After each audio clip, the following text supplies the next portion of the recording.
y'all, we usually change shirts to try to trick y'all, but we in the car, so we are 1 mile down the road. We are, and here we go. But welcome back to Conversation is King, where we talk love, faith, and relationships. Come on. Now, the question that we left off on was a really good question. Run that back for those who weren't here. You're supposed to be ready. She's supposed to be ready. I know we were going to jump right into it. I thought we was going to take some time. You mentioned having 2 small kids when you both first met. How did the blending of the families go? So we'll start with the kids, because the blending of the families is really like one big thing. But fair. Okay. With Noah and Andrew, it started with a very hesitant trip, because I was still living in St. Louis. She was still living in Atlanta. A very hesitant trip up to St. Louis. Like she stated before, she didn't want me on their home turf, right? She didn't want me to be the away team. She wanted to be the away team, right? so we could dash if we needed to. So she brought them up to St. Louis, and honestly, it happened so naturally and so quickly that she for sure didn't even realize it was happening. One of my favorite places growing up was going to the zoo. So when I brought them up to St. Louis, I wanted to take the kids to the zoo. I felt like it would be a good, family day type of thing. And of course, I had no money. Zoo in St. Louis is free. So we took them to the zoo. This had to have been, I want to say, the second day that y'all were there, right? Because the plan was for them to stay a weekend. They ended up staying for 2 weeks. Mm-hmm. But the plan was for a weekend. So they came up that evening. I think I took her to the chop suey for dinner that night because I had no money. And everybody went to the chop suey. We ate. Then we brought it back. We watched Monsters Inc. I remember that. No, it was Monsters University. I remember that. I got it from the bootleg man. Before they got up there, I was like, let me get a children's movie because I had too many, so I got that from the bootleg man outside of a corner store on the north side. And then we went to the zoo the next day. I remember that was the day that I had Andrew on my shoulders and he cried because he liked being up high. And we'll show y'all the picture. When we went to the zoo, we had a fun day. As we were leaving, I said, hey, let's go get ice cream at this spot called Ted Drew's. It's not even ice cream, it's frozen custard, but that's one of my favorite spots in St. Louis, Ted Drew's frozen custard, south side of Gravelway, right? And we were in the back seat headed that way, and they just called me Dad. Out of nowhere, unprovoked, and I answered. I responded. And ever since then, I was Dad. It was like that. So it was weird. I was like... She was very taken back. She was I was very uncomfortable. I didn't like it. I was not a fan. Like it? I did not like it because the purpose in my eyes for the trip was, let's just see if y'all could tolerate each other. Let's see if y'all like each other, if y'all could just be friends. Let's just see what the dynamic is. It was supposed to be a slow rolling thing. That's what it was. And I don't know what happened. So then at that point, I'm like, okay, well, if this doesn't work out, then what? Yeah. They have never been around any other guys. Like I had, again, I was in professional wrestling training. And when I would go to the school, sometimes I didn't have childcare. So I would bring the kids to the school with me. So they've seen me around men before. It wasn't like that's a foreign thing. I've never seen a man before. No, that was not it. So they've seen me around males, because the majority of the men at the school majority of the trainees at the school were men. So I just wanted to see how they felt about this man. That's what it was supposed to be. This is mom's friend, Matt. And that's, I don't know where the dad stuff came from. I was just like, what? Then he answered, and I'm just like, what is going on? This is too much. I wonder if they remember that. I want to know, honestly, from that perspective, if they was just trolling. What were they doing? What were they trying to do? Yeah, because, they were 4 and 5, so. They were. Andrew was 4, Noah was 5. I'm curious. I really am, if they even remember. Because, let Andrew tell it. It's always been Dad. He don't really, He doesn't know anybody different. For context, I was married before to their biological father. And when I made the decision to leave that marriage, which I'll probably end up talking about in another episode, really unpacking that, Andrew was 1. Noah, no, he wasn't even 1. He was 1. turned 1 yet. Did he? No, he was 1. Andrew was 1, and Noah was 2.5 because they're 18 months apart. So Andrew doesn't know anything other than, mom being a single mom and then Matt being his dad. And it's funny now because people see them and they're like, oh, they look just alike. And I'm just like, okay. And if I'm honest, we're going to show some side-by-side pictures. I believe we have some. We have some pictures of Andrew and Matt at the same age, and they do look alike. It is really creepy, especially because I'm 7 years older than him. I always say, I guess one caught the wind. Why would you say something like that? What, I was just sitting around with my legs open? Like, come on. It's funny. It's really weird. And they even share qualities of each other, which brings the topic up of, nurture versus nature. Because it's like they have a lot of similarities. It's just really weird. But this is all they know. This is all we know. This is just us. Noah's 18 now, getting ready to go to college. Andrew will be turning 17 soon, and it's always been Matt. To talk further about that trip, it was supposed to be for a weekend. Sunday, we were supposed to come back. No, they didn't want us to leave. He didn't want us to leave. Ended up staying for 2 weeks. And this was in July. So I had to go back because Andrew was starting pre-K. And I had participated in the lottery. And how they notified you if you won the lottery to get your child into the school for pre-K was they post the child's name on the door. So I, didn't receive an email or anything like that. So I had to know whether he got in that school or not, or I had to register him in another pre-K program. And I really wanted him to get in this program because it was the same school Noah was going to kindergarten. So it got to a point where I'm like, okay, I have to go back. I have to see if Andrew got in that school, register them, start, do all the things, the mom thing. And that's when he was like, well, I don't want to be without you. So I'm coming with you. Those weren't the words, but okay. What were the words? You gonna say something crazy, aren't you? No, I think it wasn't necessarily like a distinct set of words or a phrase. I think it was more so just like a mutual understanding that we was gonna do this. Like we wanted to be together and stuff. Like my girlfriend or whatever. So, girlfriend or I remember typing up my 2 week notice and saying, "Hey, are we doing this?" And then when you went back, you put some of my stuff in your trunk, and then rest is history. It's wild. It doesn't make sense. It doesn't. If my kids told me they were doing this, I bop them. You get booped in the head. So you don't get booped. You close eye. Like why would you? What? That's insane. But it's crazy. Yeah. And we have the first day of school picture where Andrew was starting pre-K and Noah was starting kindergarten, and Matt was there. He made it down in time for the first day of school.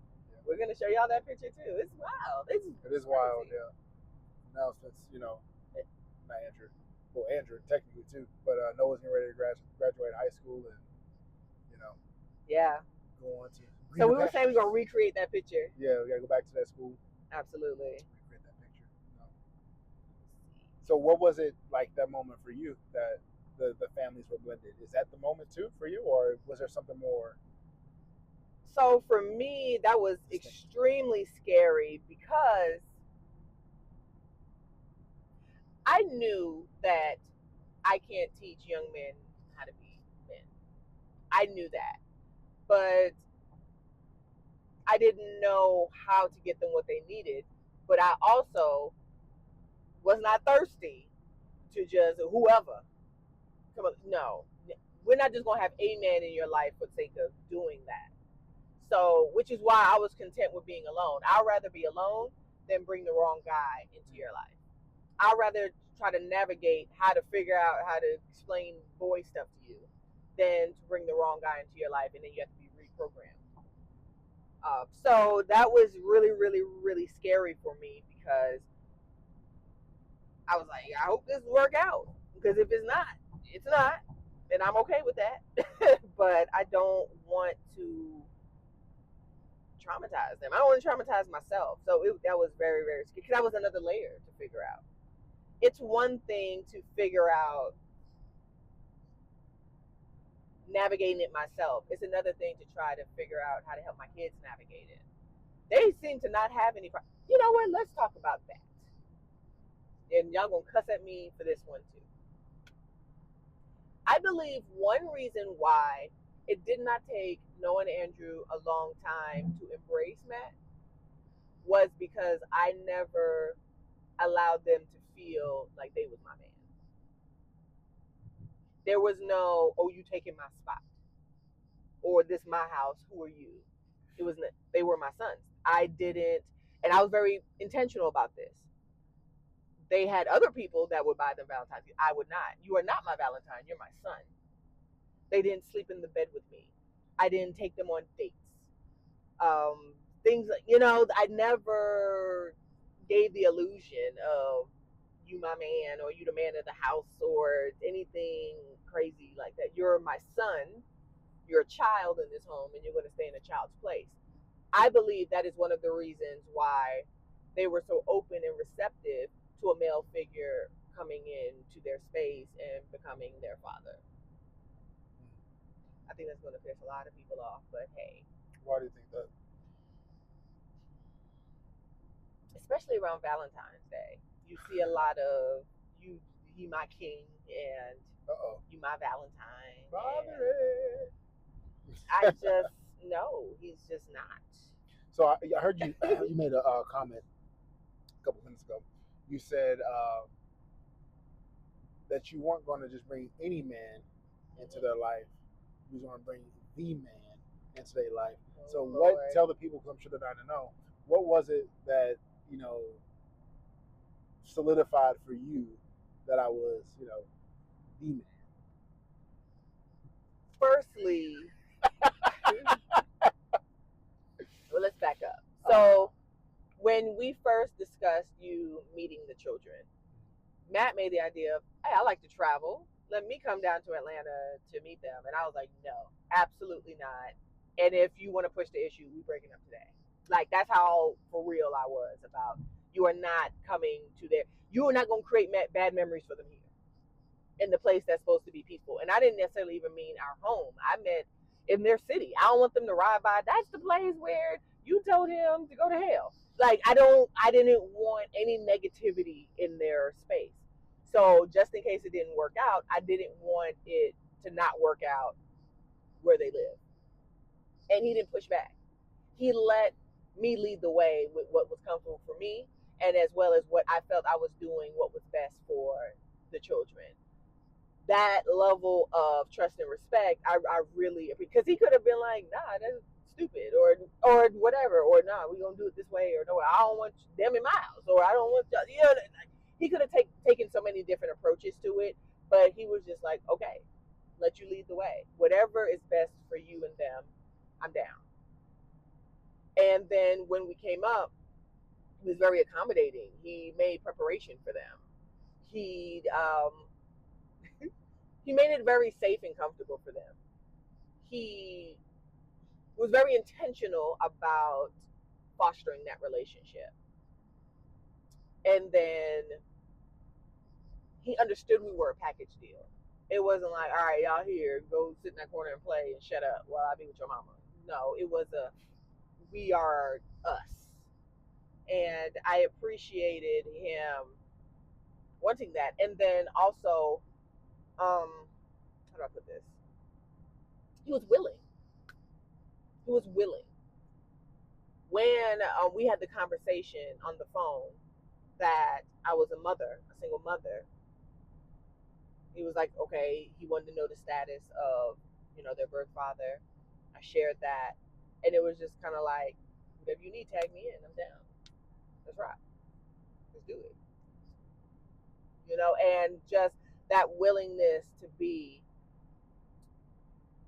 who they needed him to be. And he explained what that meant to him, because as he explained before, his father was not in his life in his earlier years, but there was a man named Adam that stepped up. Granted, it was not the same situation because he was a lot older than Noah and Andrew and Anna came in his life, so it was never like, oh, you're the only man I know. He knew of others and he knew who his father was, but he understood the impact of coming into someone's life and the value in that, and him expressing like he understood the value in that made me see how he was going to take it seriously. And he knew the weight. He knew the weight of it, and he was like, I've been in the gym training for this my whole life. Let's rock. So that is what made me open to it. Also, I had a lot of conversation with Noah and Andrew about it. Like, any minute you ain't feeling this, let me know. We about here.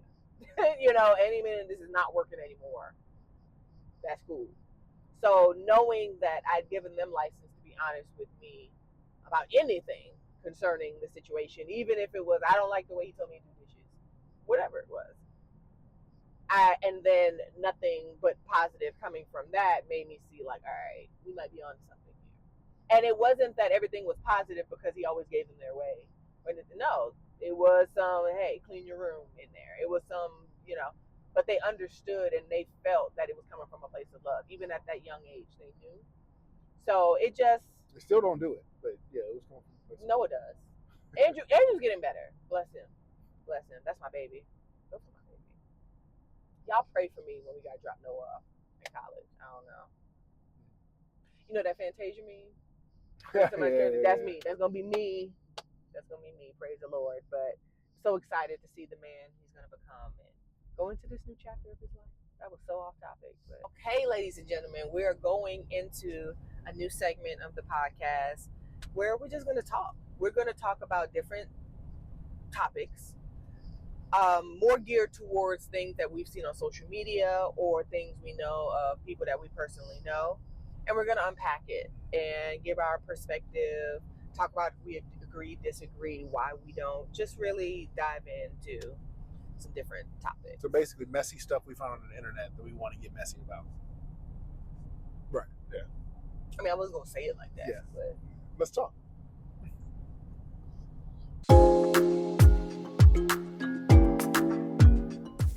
So this is the quote from Nelly. All right. I effed up because I told my daughter, yeah, baby, don't worry about it. You can always come home. Nelly the rapper?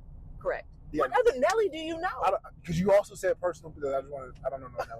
How many Nellies are walking around? There's Nelly Furtado. So if you're talking about country grammar Nelly, you gotta say you're talking about country grammar Nelly, because I ain't even one Nelly Furtado song. BANANAS. That is not her. Oh. That is a whole nother person. My milkshake bring all the boys to the yard, and they're like, it's better than yours. That's not Furtado? No. Oh, I can't. So it's the Nelly you know. Right, country grammar Nelly. Yeah. You can find me in St. Louis. Cut this out. Okay. Cut all of this out. Okay. I don't. So this is a statement that Nelly I think gave. this is great. Okay. If Nelly Furtado decides to click on this, she's gonna be broken. She's gonna be like, damn. Like, well, we might just have created. There might be a spike in her iTunes downloads. No. People trying to figure out who she is too. No, I'm not saying that. Don't put that in my mouth. I knew who Nelly Furtado was. That's why I said it. Which Nelly are you talking about? Don't put that on me. Nelly Furtado, I'm a fan. Name one Nelly Furtado song. I know. Hold on. Wait.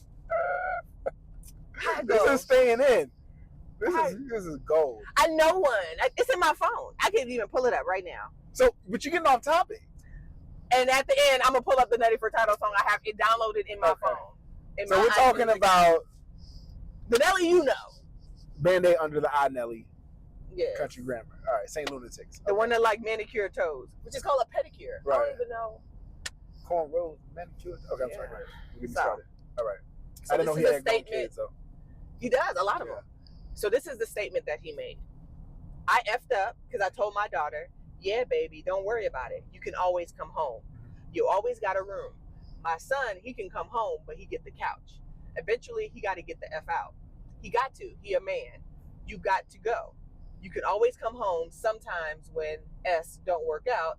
I ain't knocking that because you got to get back on your feet. But just know, again, this is temporary.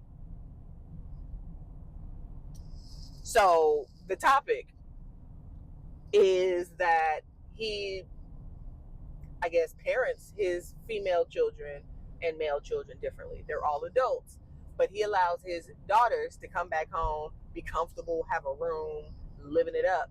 But the sons, he seems intentional about making them uncomfortable if they have to come back home. Okay. Do you, as a parent of males and females, do you see that as fair? Do you see that as right?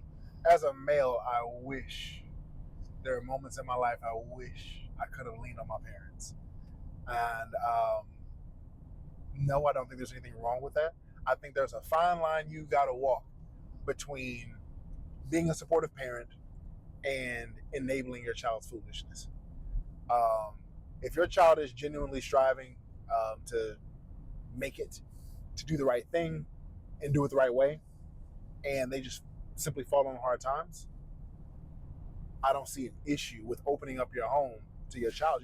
That's always gonna be your baby. Like you just said, that's my baby. That's all. That man can be 36 with 4 kids. He's still gonna be your baby, right? But what about him making the male children more uncomfortable? Oh, no, I don't think that's right. That's what I'm saying. Oh, okay. See, now, I don't necessarily agree with that, because it's like, now if your 36-year-old male child is coming home because he only sold 10 of his mixtapes in the parking lot of the Kroger, and he fell on hard times.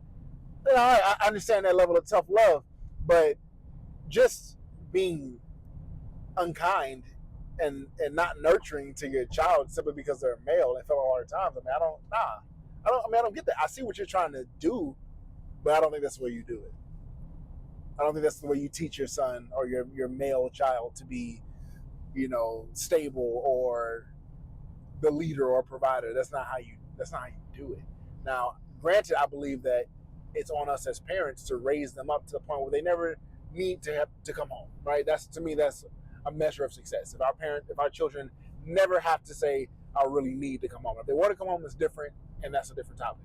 But need to come home, I think that we're doing. I'm homeless if I don't come home. Yeah, I think we're doing a good enough job to prepare them for that. They gotta chill out on the DoorDash, but teaching them the financial literacy that they need in order to make sure that's not a thing. I think we're doing good at that. But I don't think that there should be a differentiation between male and female children. I love my baby, my daughter, as well, to death, But I would hold her to the same standard when it came to handling her business and managing her life and lifestyle. I would. So, I'm sorry, Nelly. I got Country Grammar downloaded right now, and I bump that in the gym sometimes. But I can't rock with that one. I can see where he's coming from. I understand his thought process, that because he has black children. Mm-hmm. I believe what he's getting at is it's hard out here for black men in this world. So I do not want to coddle my black sons. I want to strengthen them. And so I think he's trying to prepare them through, like, if you're going to get adversity from anybody, it should be from me, to make you stronger, to when you go out there, you're stronger. I believe that's what he's getting at. And I understand his perspective, but I agree with you that when the parenting doesn't stop at 18. Let's start there. They don't know anything more at 18 years and 1 day than they did at 17 years and 364 days. There's nothing happens at midnight where they just get all this knowledge, through osmosis, and they just know everything and they're ready to rock. It's diffusion. Facilitated diffusion. I'm just saying. I was just adding another science was not thing. Term. It was not. So and then every child is different also. So you might have one child that leaves home and hey, rocks it, yeah. You borrow money from them, But then you might have another child that might need a little more parenting. They might need a little more oomph from you. And I don't think they should be chastised for that just because they're 18. They just might need something different. And I don't think that's a bad thing. Do you think there's an age limit for this door open thing? That's tough because, again, I think it's situation dependent, and I think it just depends on what is happening and why. For example, if God forbid, my daughter is 30 or 35 and is financially stable, but is in a relationship with an abusive man. She's coming home. I'm going to jail, and she's coming home. You know what I'm saying? So it's like, it's different. I'm like, oh, are you 35? You better figure it out. No, you know? And vice versa. I mean, I hate that we paint this picture like women are the only victims of domestic violence. Domestic violence is domestic violence. There are plenty of men out there in situations that they don't need to be in with a female. And if, God forbid, my son was one of those males with, a female taking a frying pan upside his head, come on home. Before you get yourself in a situation that you can't get out of, come on home. So it's a little different. But again, it's like, hey, Dad, I ain't sell all my mixtapes. I'm out here trying to, make it and perform at the next BET Awards. To me, it's a little bit different. It's a little bit of a different perspective than just going through a rough season in life. So that's hard. Is there an age cutoff? For some stuff, yeah. For other things, no. Fair. And here's another question I have for you. What if they won't leave? So your child goes to college from home, they, graduate college, get a career, making bread, doing all right. But they don't want to leave the nest. They have to leave the nest. At some point, you have to, and so that's why. So like, it almost sounds contradictory, and I get that. However, there's balance to everything. There's a yin and yang to everything, and there comes a point where when you know and you're confident that if you nudge them out the nest, that they will fly, you got to nudge them, even though they may not think, "Hey, I'm gonna fly. I'm gonna flop and hit the ground." We as parents who have experienced and learned and grown ourselves, give them the tools and the skills to do the same thing. Once we see that they're ready, we have to let them fly. They might run into a few branches, they might hit a few leaves, but they got to fly. And it's up to us to nudge them to make sure that they do that. They have to leave the nest, especially if we're confident that they're ready. They got to go. We want them to go. You're not going to say that to Madison. I am going to say it to Madison. If she want to stay home, you gonna tell her it's all right. She has to go out and she has to become her own Madison. She does. Absolutely. Absolutely. I don't want that day to come. Like, I always want her to be, my little stinky, my little sugarfoot. But at the same time, I want her to be successful, powerful young woman. And I know she has the capability and the potential to do so. And I know she can't do that from, her bedroom. She has to go out and forge her own path and make her own name. So I want that for her too. I want that's a selfish thing of me, or for any parent, to be like, I want them to stay babies forever and they need to stay home with me and they can't go nowhere. They can go off to college. Like, at some point, we gotta let them go, and they'll always come back. It seems like this has turned kind of like to a parenting conversation. What do you believe is one of the most difficult parts of parenting? The most difficult part of parenting. Do you want me to start? Or you have one? Go ahead. I think I do. Okay. So for me, the most difficult part of parenting is knowing when to give instruction versus guidance. Mm-hmm. So with Noah being 18, Andrew being almost 17, I know that they need to start getting in the frame of mind of making decisions for themselves. Because they're going to have, once they leave, they have to do that. Yeah. But when you clearly see your child going down the wrong path, it's like, and strongly suggesting things versus instructing things, and finding that balance is difficult. And I would say that we're pretty blessed that our kids haven't really done much of anything too crazy to where it's just like, yo. But there's been things that's like, this would be better, and here's why. And that's one thing. I'm not one of those because I said so. Bears, I'm going to talk to you about the why. This is why. Yeah.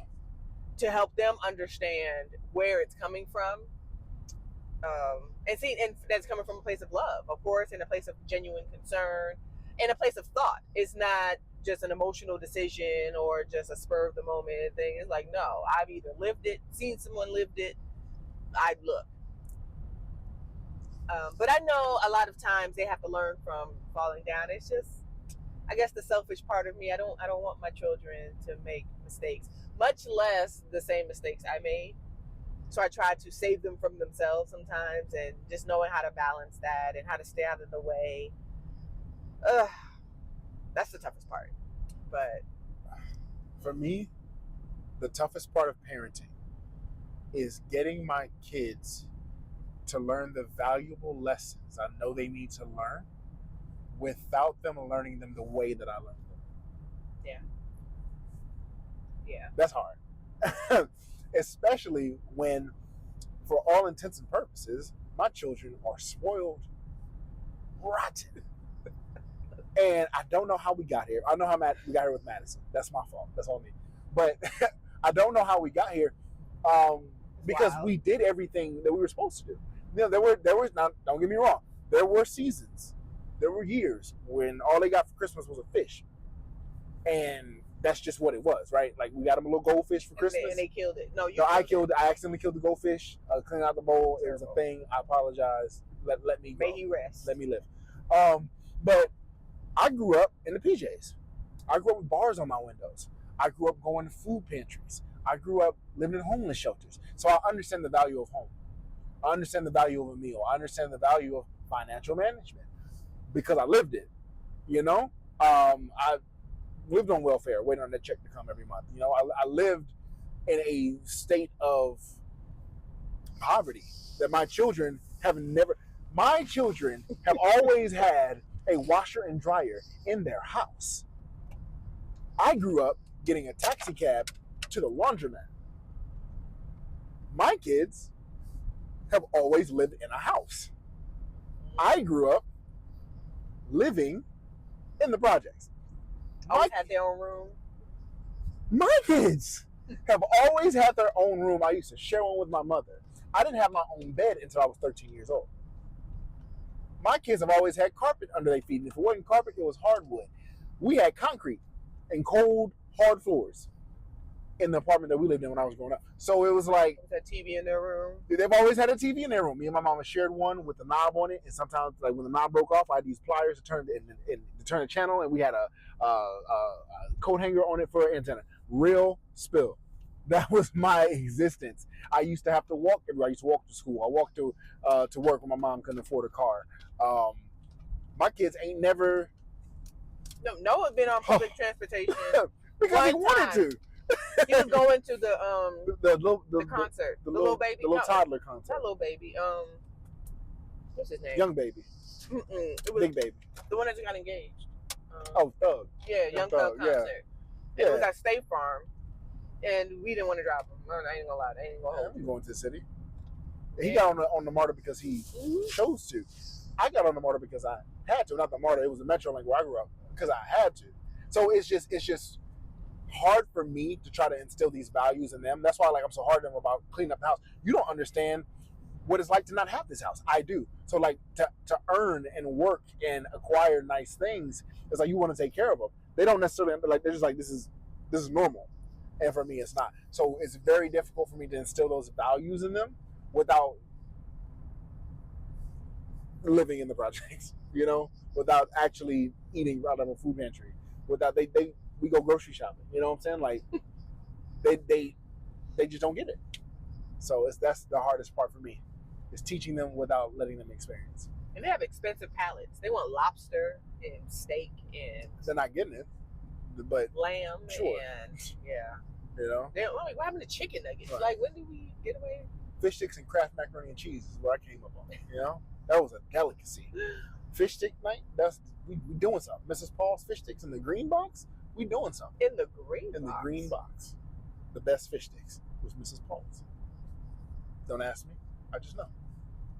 Let me tell you about this one. So, let's talk about that. When he first moved to Atlanta, I wanted him to feel comfortable and kind of show me, like, some of his favorite meals and stuff. the ghetto things he used to put together. Yeah. One of the things was chimichangas. I've never heard of yeah. chimichangas before. But it wasn't like he would buy it frozen and put it in the pan. No, he had a process. It was a thing. He would make a sauce and sprinkle it with cheese and like he made it a thing. Got to make it stretch. He made it a thing. Like it wasn't just, oh, I'm just eating something, you know, for nourishment. No, he really made it a delicacy. Yeah, you have to. And I thought that was so interesting. Yeah. Well, you grew up on cheese and mayonnaise sandwiches. What? You know how to make, That sounds disgusting. You know how to make, see, again, you know how to make it. Dessert used to be get a slice of bread, put some butter on it, and then we had some cinnamon in the cupboard, put some cinnamon on it, and sprinkle some little sugar on that. That was a sweet treat when there was nothing else. Bread with cinnamon, butter, and honey, and cinnamon, butter, and sugar on it. Yeah. That was supposed to be like a cinnamon roll? Kind of thing, yeah. Yes. How you get the garlic bread with cheese on it? No. Get you a slice of bread, spread some butter on there, some garlic powder, and some salt. But let me tell you about this guy now. Garlic bread. His palate done got expensive. He don't eat stuff like that no more. Now he too good for all that stuff. I didn't say I'm too good for it. I've never seen you make. I've leveled up. Elevated. By the grace of God. Yeah. And only by God. I don't have to live that way anymore. Yeah. So I don't. And I'm intentional about not. Heard that. Yeah. I think that's it for this one. Close it out. That's fine with me. This one. So guys, this has been another riveting episode of Conversation is King. Please comment, like, share, subscribe, all the things. Do all the things. Hit the little bell too. Hit the little bell so that you can be notified when we post things. Because I'm thinking. Look at you learning social media in the internet. I know. Look at me go. She didn't know what that was. Look at me go. Look at me go. I'm so proud. I'm thinking of starting to put other things on the channel as well. Maybe some of our old videos, like how we talk about King and Nicole Road Diaries and things like that. Just to, give you a little more insight into us. This man is in the trees. This police officer is in the That's cut. not a police. That's the police. Trust me, no, I know. it's not. That is the police. Oh, it is. In the cut, in the trees. Yeah, he ready to rock if he needs to. Oh, that's GSP too. Oh yeah. Mm-hmm. He had a good spot because he could, He can get you. Yeah. Well. Yeah. Sorry. This is right. This has been another very fun episode of Conversation is King. Please like, comment, subscribe, share, hit the little bell, do all the things, because we're going to start sharing some more content, especially some of the old videos that we were talking about. Share those with you guys, and please comment. Let us know what you would like to see, what you would like for us to talk about. If you have any more questions, we welcome it. And until next time. I was supposed to say something right here, bro. Oh, something cool? Yeah. Like a nice little sign off? Until next time. How about, be blessed. Always wear clean drawers, just in case you got to go to the hospital. I mean, shouldn't they wear clean drawers? That's what my mama told me. I don't know. Hygiene? No. That's what my mom always told me. You always want to make sure you have some clean underwear, just in case you got to go to the hospital. You know, that's what we're going to start doing. We're going to start signing off with random advice like that. Yeah. That's what we're going to start doing. Yeah. I like that. All right. Until next time, we love y'all. Bye.